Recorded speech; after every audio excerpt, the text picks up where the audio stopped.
સત્યયુગમાં પૂર્ણ ફળ મળે છે, ત્રેતામાં ત્રીજા ભાગનું ફળ મળે છે અને દ્વાપરમાં અડધું ફળ મળે છે. કળિયુગમાં ફળનું પ્રમાણ 1/4 થઈ જાય છે. પરંતુ શુદ્ધ હૃદયથી કરવામાં આવતી પૂજા પૂર્ણ ફળ આપે છે. કેટલાક વિશેષ દિવસોમાં પૂજાનું પરિણામ વધારે મળે છે. સામાન્ય દિવસની તુલનામાં રવિ સંક્રાંતિના દિવસે તે 10 ગણું વધારે ફળ આપે છે. તુલા રાશિ અને મેષ સંક્રાંતિના દિવસે તેના કરતાં 10 ગણું વધારે ફળ આપે છે અને ચંદ્રગ્રહણ દરમિયાન તેના કરતાં પણ 10 ગણું વધારે ફળ આપે છે. જ્યારે સૂર્યગ્રહણ દરમિયાન સૌથી વધુ ફળ પ્રાપ્તિ થાય છે. ઋષિમુનિઓએ સૂતજીને સૂર્યગ્રહણની ઉપાસના માટે શ્રેષ્ઠ સમય વિશે પૂછ્યું. હે મહાત્મા, કૃપા કરીને અમને ભગવાન શિવની નશ્વર પૂજા માટેની વિધિ જણાવો. આના પર સૂતજીએ કહ્યું, હે ઋષિઓ, હું તમને તે નિયમ કહું છું જે તમને પત્ની અને બાળકો આપે છે, અકાળ મૃત્યુને દૂર કરે છે અને સંપત્તિ આપે છે. સ્વયં નિર્મિત શિવલિંગને અનાજનો 1 ભાગ, દેવતાઓએ બનાવેલા શિવલિંગને 3 ભાગ અને સ્વયં પ્રગટ શિવલિંગને 5 ભાગ અર્પણ કરવા જોઈએ. લિંગ 12 આંગળીઓ પહોળું અને 25 આંગળીઓ લાંબુ હોવું જોઈએ. આ રીતે કરવામાં આવતી લિંગ પૂજા બધા ઇચ્છિત પરિણામ આપે છે. શક્તિનું નામ બિંદુ અને શિવનું નામ નાદ છે.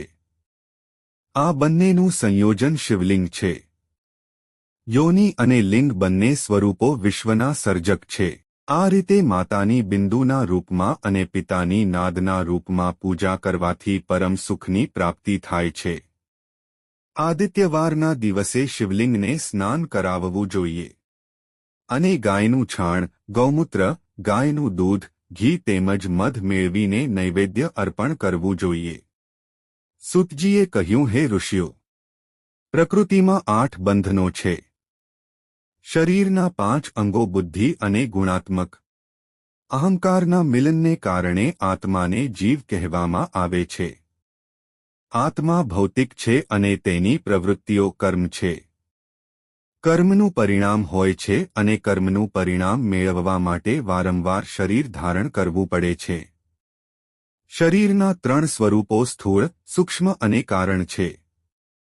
શરીર સ્થૂળ છે, સૂક્ષ્મ શરીર માંગે છે અને કારણ શરીર અને આત્માના આનંદનો આધાર છે.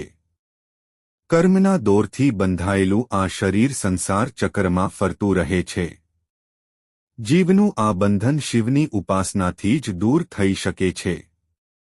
મન, વચન અને કર્મથી શિવલિંગની આસ્થાપૂર્વક પૂજા કરવાથી મનુષ્ય શિવ સ્વરૂપ બનીને આત્મારામ બને છે. ઋષિમુનિઓએ પૂછ્યું કે લિંગ વગેરેના આધારે પૂજાની પદ્ધતિ શું છે? પછી સૂતજીએ કહ્યું, પહેલું પ્રણવ લિંગ છે. તે સ્થૂળ અને સૂક્ષ્મ બંને છે અને તેને પંચાક્ષર કહે છે. પૃથ્વીના વિકાસને લઈને 5 લિંગ કહેવામાં આવ્યા છે. સ્વયંલિંગ, દેવતાઓ અને ઋષિઓના તપથી પૃથ્વી છલકાયા પછી જે દેખાય છે તેને સ્વયંલિંગ કહેવામાં આવે છે. બિંદુ લિંગ, તે પ્રણવ મંત્ર સાથે પૃથ્વી વગેરેની વેદી પર લખાયેલું છે. પ્રતિષ્ઠિત લિંગ, એક વાસણમાં મૂકેલું અને ઘરમાં સ્થાપિત લિંગ. 4 લિંગ, દરેક પૂજા દરમિયાન લિંગ બનાવવામાં આવે છે અને પછી વિસર્જન કરવામાં આવે છે. ગુરુ લિંગ, ગુરુ દ્વારા સ્થાપિત શિવલિંગ. ભક્તે કોઈપણ કાર્ય કરતા પહેલા ભગવાન ગણેશની પૂજા કરવી જોઈએ અને પછી ભૌતિક, દૈવી અને ભૌતિક ગરમી દૂર કરવા માટે ભગવાન વિષ્ણુની પૂજા કરવી જોઈએ. આ પછી ભગવાન શિવનો મહાભિષેક કરીને તેમને નૈવેદ્ય ચઢાવવું અને બ્રાહ્મણોને ભોજન કરાવવું જોઈએ. ભગવાન શિવને 1,00,000 મંત્રોથી નમસ્કાર કર્યા પછી સૂર્યને 108 મંત્રોથી નમસ્કાર કરવા જોઈએ.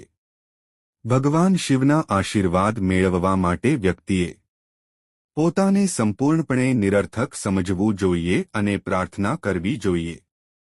ઋષિઓએ પાર્થિવ લિંગની મહિમાનું વર્ણન કરવા સૂતજીને પ્રાર્થના કરી જે તેઓએ વ્યાસજીના મુખેથી સાંભળી હતી. સૂતજીએ કહ્યું, પાર્થિવ લિંગ શ્રેષ્ઠ છે.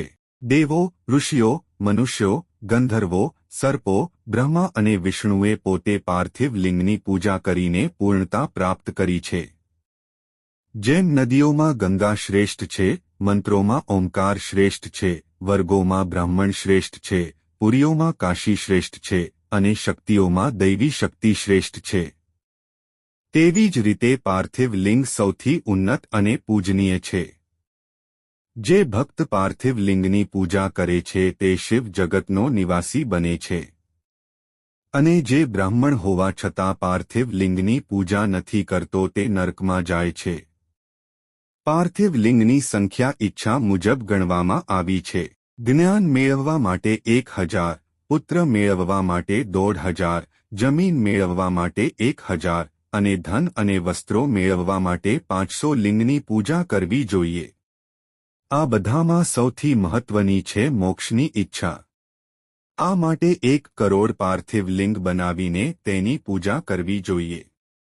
આ રીતે પૂજા કરવાથી બ્રાહ્મણ અને ઋષિના શ્રાપથી પીડિત વ્યક્તિ પણ શ્રાપમાંથી મુક્ત થઈને ભગવાન શિવનો મિલન પ્રાપ્ત કરે છે. જ્યારે ઋષિઓએ શિવ ઉપાસનાની અન્ય સામાન્ય અને અસાધારણ વિધિઓ જાણવાની ઈચ્છા કરી ત્યારે સૂતજીએ કહ્યું કે ભક્તે પવિત્ર સ્થાનમાંથી એકત્રિત કરેલી માટીમાંથી પિંડ બનાવવો જોઈએ. પિંડ બનાવતા પહેલા તેને પાણીથી શુદ્ધ કરી અને પાર્થિવ લિંગ બનાવવો.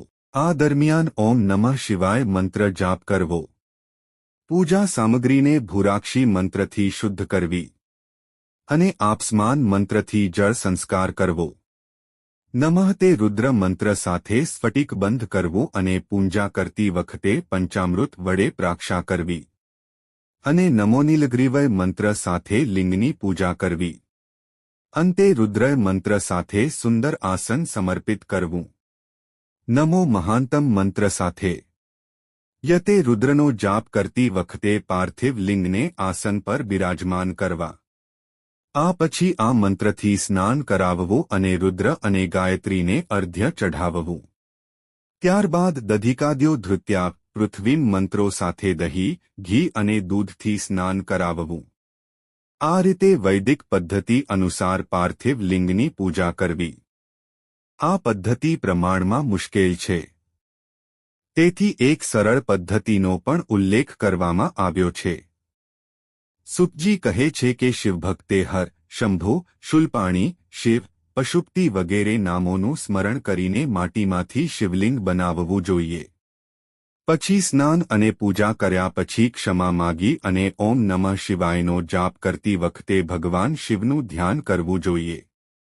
હાથમાં ફૂલ અને અક્ષત લઈને ભગવાન શિવને આ રીતે પ્રાર્થના કરવી કે હે શિવ, હું ફક્ત તમારો જ છું કારણ કે મારું મન તમારા પર કેન્દ્રિત છે. વેદ, શાસ્ત્રો અને ઋષિઓ દ્વારા પણ તમે દુર્ગમ અને અજાણ છો. હું તમારા મહિમાને કેવી રીતે વટાવી શકું? અજ્ઞાન અને જ્ઞાન દ્વારા મેં તમને જે પણ ભક્તિ અર્પણ કરી છે તે તમારી કૃપાનું પરિણામ છે. તમે મારી રક્ષા કરો, હું તમારા શરણે છું. આ રીતે નમ્ર રીતે પ્રાર્થના કરતી વખતે ભક્તે શિવલિંગની પ્રદક્ષિણા કરવી જોઈએ અને ત્યારબાદ શિવલિંગનું વિસર્જન કરવું જોઈએ. સત્યનિષ્ઠ આચાર ધરાવતા શિવ ભક્ત માટે નૈવેદ્ય અસ્વીકાર્ય નથી. શિવના નૈવેદ્યના દર્શન કરવાથી જ પાપો દૂર થાય છે. તેને ખાવાથી પુણ્ય મળે છે. શિવભક્તો એ શિવ નૈવેદ્યનું ખૂબ ભક્તિપૂર્વક સેવન કરવું જોઈએ. હા, જ્યાં પવિત્રતા અને ભલાઈ નથી અને જ્યાં ચાંડાલનો અધિકાર છે ત્યાં જો કોઈ નૈવેદ્ય ન ખાય તો તેને માફ કરી શકાય છે. આગામી કથા સાંભળવા માટે ભાગ 6 જોવો. જો તમને આ વિડિયો પસંદ આવ્યો હોય તો વિડિયોને લાઇક કરો અને ચેનલને સબસ્ક્રાઇબ કરો.